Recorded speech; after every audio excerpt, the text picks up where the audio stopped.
Good morning, everyone. Today I'm making my favorite dish, which is Kabuli pulao. It is rice cooked in the lamb shank stock and garnished with carrots and sultanas. And along with that, I am comparing the story of Abel and Cain, which in Islam are known as Habil and Kabil, from the Holy Bible and the Holy Quran. But you know what amazed me the most?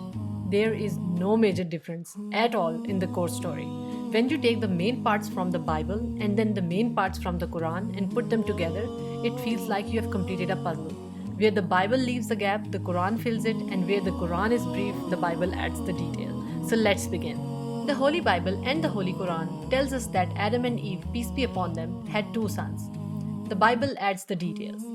Cain or Kabil, the older brother who was a farmer, and Abel or Habil, the younger one, looked after the sheep. Both the scriptures agree that each brother had to offer a sacrifice to God, but the reason behind it is explained a bit differently. However, in Christianity, the sacrifice was an offering to God, an early form of worship. Some Christians believe it was linked to early atonement of sin, others say it was just a gift to God. There is another famous explanation mentioned by many Muslim scholars, but it does not come from the Quran or the sayings of the Prophet Muhammad, peace be upon him, or the Bible. It comes from the early Jewish stories that are accepted by the Muslim scholars as they don't go against the Quran or the Bible.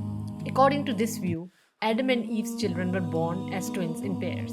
Cain wanted to marry his own twin sister, who was more beautiful than Abel's twins, and who Cain was supposed to marry. This wasn't allowed because twins born together were considered like siblings. Cain became jealous and angry, so both brothers were told to make a sacrifice. Both Quran and the Bible agree that Abel offered his best animal and Cain offered his worst crops. Allah accepted Abel's offering because he had sincerity. Cain's offering was rejected.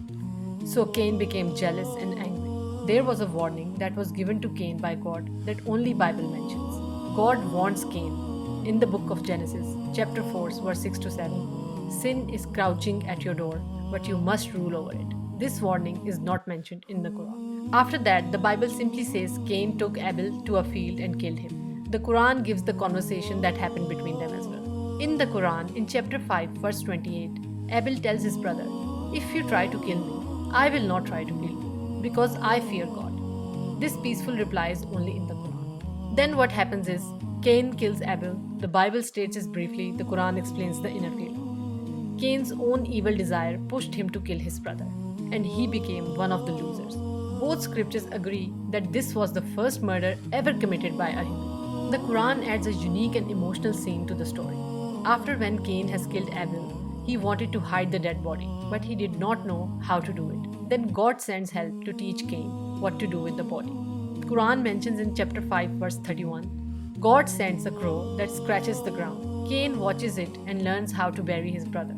And after learning from a crow, he feels deep regret and says, "I am not even better than this crow.